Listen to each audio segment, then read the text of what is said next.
Could you eat a meal this big every day for a year and lose weight? Could you get it to taste like this? We grabbed this yesterday and had a little preview taste test. I haven't had a real pizza in years, so we're going home to recreate the flavors. And of course, we'll spin the wheel.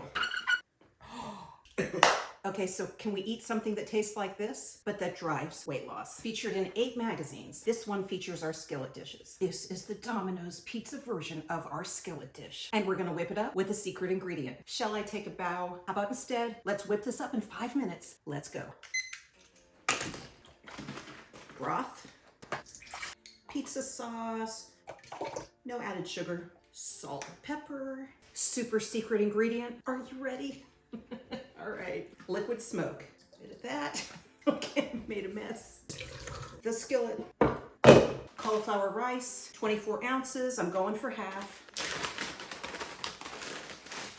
Measure carefully. I kind of like 16 ounces in there, but I want to have some left too, so, you know. We're cooking this 15 minutes, maybe. It was 2:24. I turned it off by accident. Let's put this on the stove. Hey, you know, I just found these mushrooms in the pantry. Growing up, canned mushrooms on pizza was a thing. Just gonna add them to the skillet. As we wait for the skillet, this super special compound in cauliflower that makes it taste just like a pizza crust.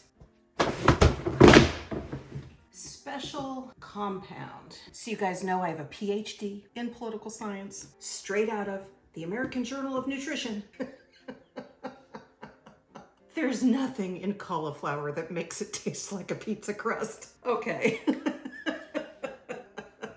Don't you love that? In all the studies, they're like, oh, this is gonna replace this, and you get to have your cake and eat it too. We're about to taste these side by side, but let's be real, guys. I couldn't resist. Since I almost never measure or buy the same sauce, you never know how much liquid is gonna end up in that. And so I've taken the lid off to let some of the liquid evaporate out. I started it on high to give it a boost. I've turned it down to medium a few minutes in.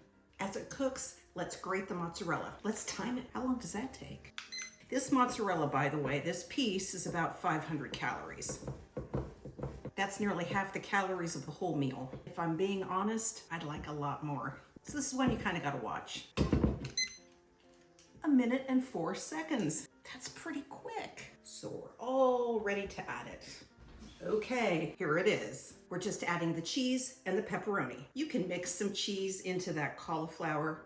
That would be delicious. I'm just putting it all on top today. Pepperoni, this giant bag, this is like 900 years worth of pepperoni for me. These will stack really nicely in the freezer and give me many pizzas in the future, should I choose to have them.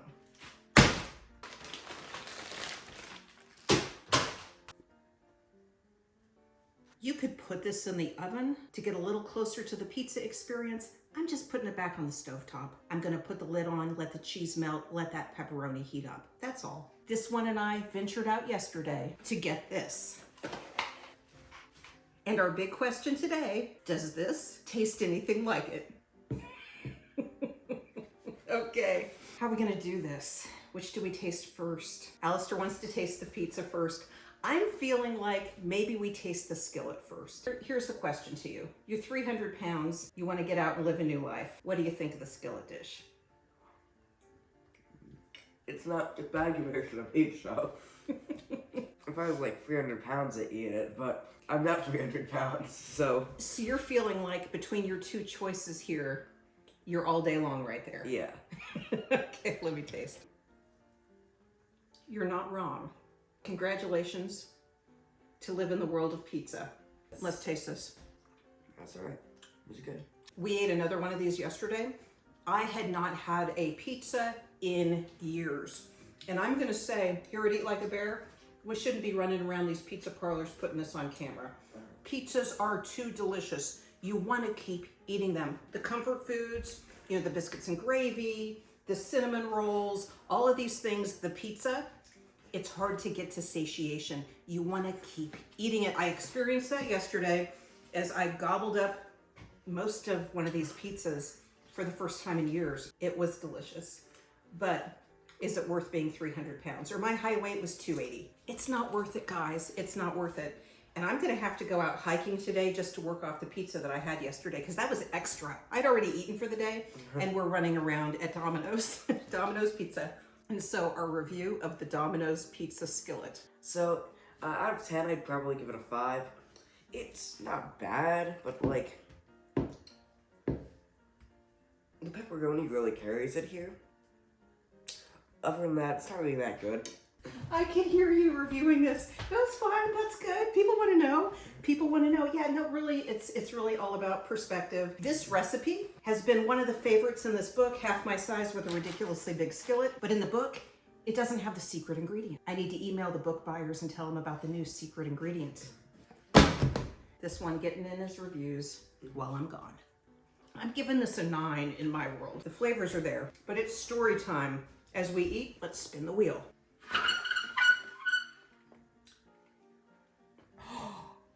Devil soap. Devil soap. Do you want to hear the devil soap story?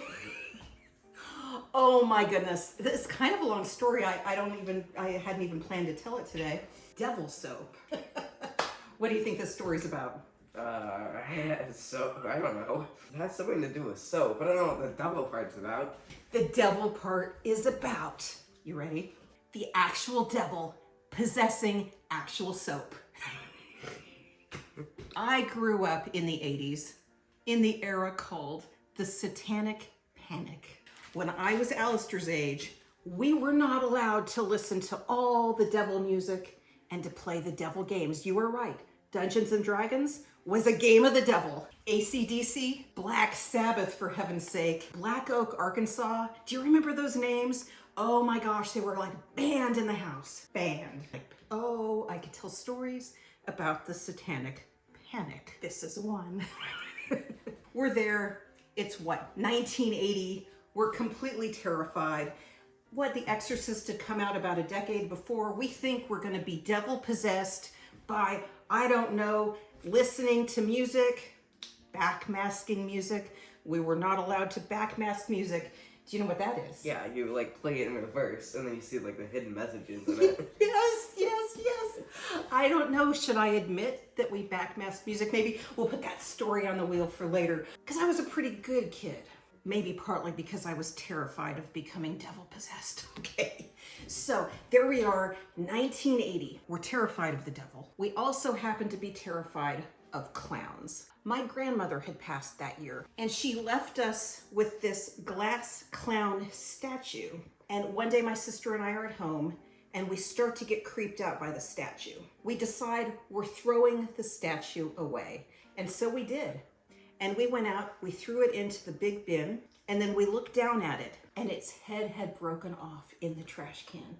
So it's laying there like with a broken off head, but you could still see its wicked smile. We were at home by ourselves that day, and we were totally freaked out. We had this container of Tide soap, like a box of powdered Tide. About 3 months before, we'd heard about Procter & Gamble, that its logo was a sign of the devil.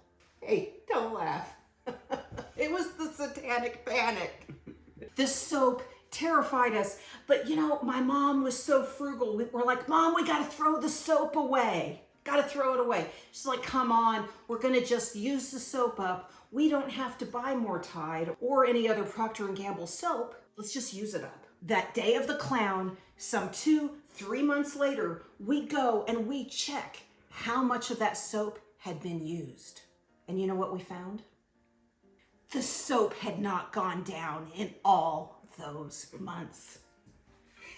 Seriously. Rather than speculating that Mom had an extra box of soap in the pantry, we think it means we're never going to use it up because it's been devil possessed and it's trying to possess us through our clean clothing, which apparently isn't very clean if it's possessed by the devil. So we're terrified. We throw the soap away. That's when we called Aunt Joyce. So we were latchkey that day, home by ourselves. We're supposed to call Aunt Joyce if we have any problems. So we told her all about the scary clown and the devil soap. She laughed at us. Girls, the devil has not possessed those things. You're gonna be okay. And then about 10 minutes later, we get a call. Seriously, the phone looked a lot like this. We heard on the other end of the line, "Have you checked the bathroom lately?" Exactly.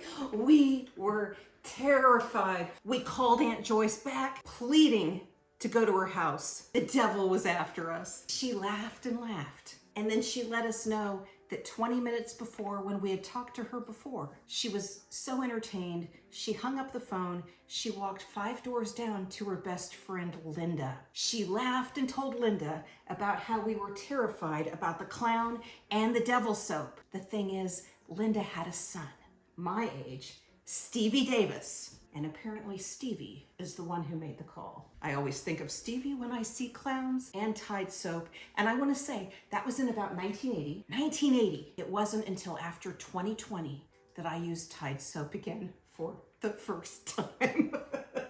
40 years of boycott, Procter & Gamble, for your devil logo. How much money in sales did the Satanic Panic cost Procter & Gamble?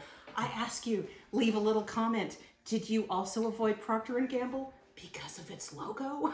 I wonder if some people bought Procter & Gamble just because of the logo. There's the whole no publicity is bad publicity. I feel like your products being devil possessed is maybe not the best publicity. I'm curious, what do people think about this? We gotta know, guys. You gotta know. Come for the recipes. Stay for the stories.